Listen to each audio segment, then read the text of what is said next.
Hi friends, welcome back to my channel. నేను మీ అశ్విని. ఈరోజు మనం చింతపండు పులిహోర ఎలా చేసుకోవాలనేది చూసుకుందాము. అయితే మా అత్తయ్య ది బెస్ట్ అనమాట ఇది చేయడంలో. సో ఎలా చేసుకోవాలంటే ఒక పావు కేజీ వరకు చింతపండుని తీసుకొని దాన్ని కొంచెం హాట్ వాటర్ పోసేసి నానబెట్టుకోవాలి. ఒక 1 అవర్ 2 అవర్ అలాగా నానబెట్టుకుంటే అదంతా నానుతుంది కదా. సో ఆ నానిన దాన్ని తీసుకొని ఇలాగ చిల్లులు ఉన్న ఒక చిన్న దాన్ని తీసుకొని దానిలో ఆ చింతపండు వేసి ఆ గుజ్జుని మాత్రమే కిందకు వచ్చేటట్టు చూసుకోవాలి. ఎందుకంటే చింతపండులో ఆ డస్ట్ అదంతా ఎక్కువ ఉంటుంది కదా, ఆ పెంకులు కానీ ఆ పీచు కానీ ఆ విత్తనాలు అవన్నీ ఉంటాయి కదా, అవేవి రాకుండా మనం తినేటప్పుడు సో ఆ గుజ్జు అనేది ఒకటి కిందకు వచ్చేటట్టు మనం దాన్ని అంతా కూడా కిందకి ప్రెస్ చేసుకుంటూ నలుపుకుంటూ పంపించేయాలన్నమాట కిందకంతా. వచ్చిన దాన్ని అంతటినీ కూడా మనం ఒక వేరే గిన్నెలో తీసేసుకోవాలన్నమాట. దానిలో కొంచెం కొంచెం వాటర్ కూడా పోసుకోవచ్చు కావాలంటే.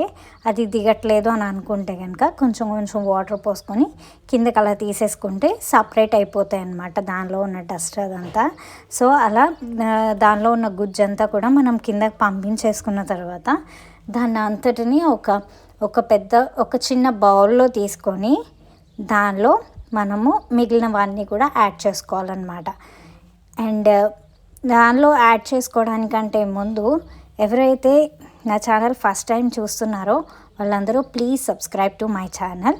అండ్ నెక్స్ట్ దీనిలో ఇలా సపరేట్ గుజ్జు చేసుకున్న దానిలో మనం దీనిలో ఏమేమి వేసుకుంటామంటే కొంచెం పసుపు వేసుకోవాలి.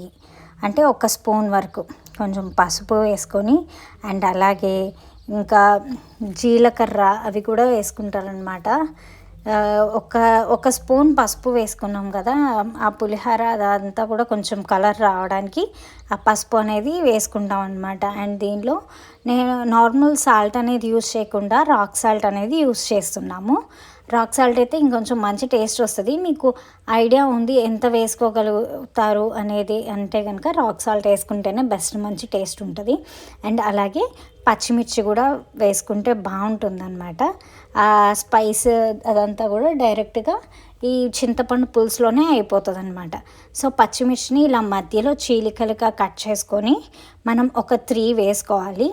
3 వేసుకొని అండ్ దీనిలోనే ఇంకొంచెం మనము జీలకర్ర వేసుకోవాలి. అండ్ కొంచెం అంటే 1 స్పూన్ వరకు వేసుకుంటే సరిపోతుంది. ఆ జీలకర్ర వేసుకున్న తర్వాత ఇంకొంచెము కరివేపాకులు అనమాట. కొంచెం ఒక హ్యాండ్ఫుల్ కరివేపాకులు తీసుకొని ఫ్రెష్వి వేసుకోండి. అండ్ వీటన్నిటిని ఏం చేస్తారంటే డైరెక్ట్గా తీసుకెళ్ళి స్టవ్ మీద పెట్టేసేయండి. స్టవ్ మీద పెట్టేసి అది సిమ్లో ఉంచేసి ఒక 30 మినిట్స్ పడుతుందన్నమాట. మధ్య మధ్యలో తిప్పుకుంటూ ఉండండి. ఆ 30 మినిట్స్ వరకు దాన్ని సిమ్లో ఉంచేసి పక్కన ఉంచేసారనుకోండి, మీరు మధ్య మధ్యలో మాత్రం అది మాడకుండా కింద తిప్పుకుంటూ ఉండాలి. అలా తిప్పుకుంటూ ఉన్నప్పుడు మాడకుండా ఉంటుంది కదా, అప్పుడు టేస్ట్ ఇంకా బాగుంటుంది. సో అలా చిన్న చిన్న బుడగలు అనేవి వస్తూ ఉంటాయి. అప్పుడు మీరు తిప్పేటప్పుడు దానిపైన ఒక మూత కొంచెం పక్కన అడ్డుగా పెట్టుకొని తిప్పుకున్నారనుకోండి, అది పడదనమాట. లేకపోతే అది పడిందంటే చాలా డ్యామేజ్ అవుతుంది అనమాట. స్కిన్ రెడ్ కలర్లో బబుల్స్ లాగా అవుతుంది అనమాట స్కిన్. సో అందుకని మీరు కొంచెం జాగ్రత్తగా దాన్ని తిప్పుకోండి. ఓకే, ఇలా దగ్గరికి గుజ్జంతా దగ్గరికి పడింది అన్న తర్వాత స్టవ్ ఆఫ్ చేసేసుకోండి. నెక్స్ట్ ఒక పాన్ తీసుకొని దానిలో కొంచెం ఎక్కువ శనగ నూనె వేసుకోవాలన్నమాట. శనగ నూనె అయితే మంచి టేస్ట్ ఉంటుంది. సో అందుకని మీరు శనగ నూనెని ఎక్కువ తీసుకోండి. ఇదంతా జస్ట్ తాలింపు అనమాట. సో కొంచెం ఎక్కువ ఆయిల్ తీసుకొని దానిలో మనకి కావాల్సినవన్నీ తాలింపు దినుసులు, అలాగే మీరు ఇంకా జీడిపప్పు ఎక్కువ తింటే జీడిపప్పు, పులిహోర అనగానే గుర్తొచ్చేది వేరుశనగ గుళ్ళు అనమాట. సో ఆ వేరుశనగ గుళ్ళు ఎక్కువ వేసుకోండి. అండ్ మీకు ఇంకా ఏవైతే ఎక్స్ట్రా కొంతమంది మినప్పప్పు కూడా నచ్చుతుంది, సో అవి కూడా వేసుకోండి. అలాగే ఫస్ట్ ఎండుమిరపకాయలు వేశారు అంటే ఆ స్పైసీనెస్ అనేది కొంచెం ఎక్కువ ఉండడానికి అనమాట. ఎండుమిరపకాయలు వేసుకున్నారు. ఎండుమిరపకాయలు వేసుకున్న తర్వాత దానిలో మిగిలిన తాలింపు దినుసులు అన్నీ కూడా ఒకదాని తర్వాత ఒకటి వేసేసుకున్నారనమాట. అండ్ దీనిలోనే మనము ఇంగువ అవి కూడా వేసుకోవాలన్నమాట. చూస్తారు కదా, దీనిలో ఫస్ట్ మనము మా ఇంట్లో అయితే ఖచ్చితంగా వేరుశనగ గుళ్ళు ఎక్కువగా తింటారు. సో పల్లీలు ఎక్కువగా ఉంటే అది చాలా టేస్టీగా అనిపిస్తుంది అనమాట. సో ఎక్కువ పల్లీలే వేసుకుంటాము మా ఇంట్లో. సో ఎక్కువ పల్లీలు అలాగే జీడిపప్పు కూడా ఎక్కువ వేసుకుంటారు. సో నెక్స్ట్ జీడిపప్పు కూడా వేసుకుంటారు. జీడిపప్పు అనేది ఎక్కువ బ్రౌన్ కలర్ అయితే టేస్ట్ రాదని కొంచెం కొంచెం ఇవి పల్లీలు అవన్నీ వేగిన తర్వాత వేసుకుంటారనమాట. సో కొంచెం పల్లీలు వేగింది అని అనిపించిన తర్వాత ఈ మన జీడిపప్పు అనేది కూడా వేసేసుకున్నారు. నెక్స్ట్ లాస్ట్లో తాలింపు దినుసులు కూడా వేసుకున్న తర్వాత ఇంకా ఉంటే కరివేపాకు అవి కూడా వేసేసుకోవాలి. వేసుకొని మంచిగా తాలింపు అయిపోయిన తర్వాత దాన్ని పక్కన పెట్టేసుకోవాలి.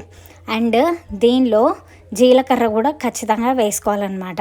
ఆ జీలకర్ర అనేది మంచి టేస్ట్ ఇస్తుంది అనమాట.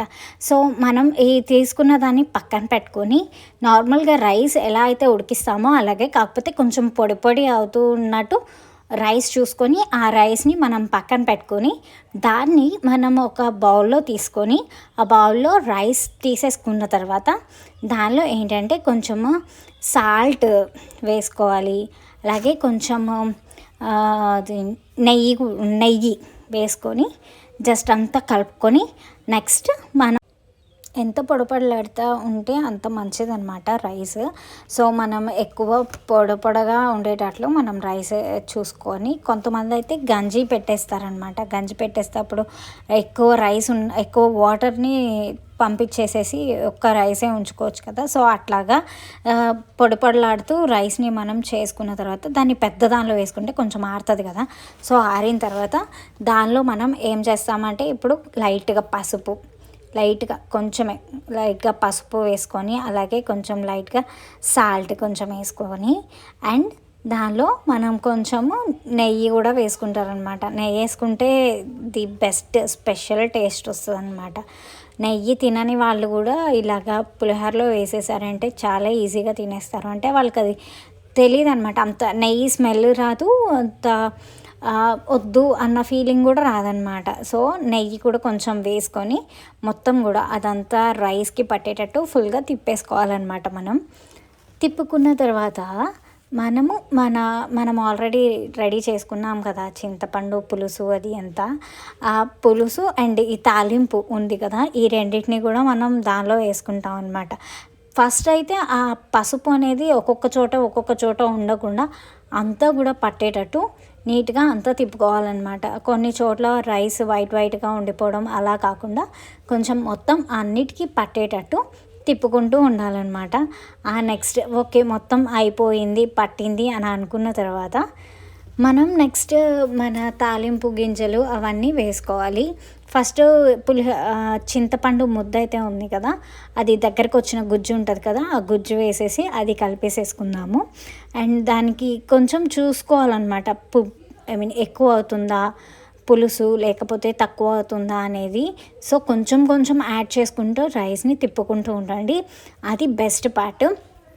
అండ్ మీరు ఎక్కడి నుంచి చూస్తున్నారు వీడియోస్ అనేది నాకు కామెంట్ సెక్షన్లో టైప్ చేయండి. అండ్ నెక్స్ట్ మొత్తం అలాగ చింతపండు మొత్తం దానికి పట్టిన తర్వాత మన దగ్గర తాలింపు పెట్టుకున్నాం కదా, ఆ తాలింపు కూడా దానిలో వేసేసుకోండి. తాలింపు వేసేసుకున్న తర్వాత టేస్ట్ చూడండి, ఉప్పు అది కొంచెం చాలలేదు అనుకుంటే కనుక పెట్టేయండి.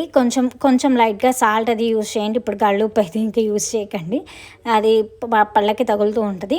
సో అందుకని ఇప్పుడు ఈ స్టేజ్లో మాత్రం సాల్ట్ అది యూజ్ చేసుకోండి, బాగుంటుంది. అలాగే మీరు ఇంకా నన్ను ఎంకరేజ్ చేయాలని కోరుకుంటున్నాను. ఎవరైతే సబ్స్క్రైబ్ చేసుకోలేదు please do like, share and subscribe to my channel.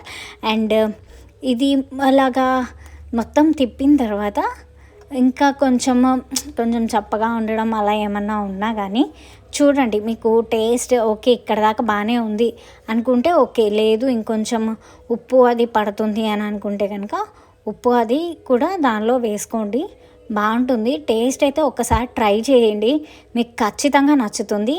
Thank you.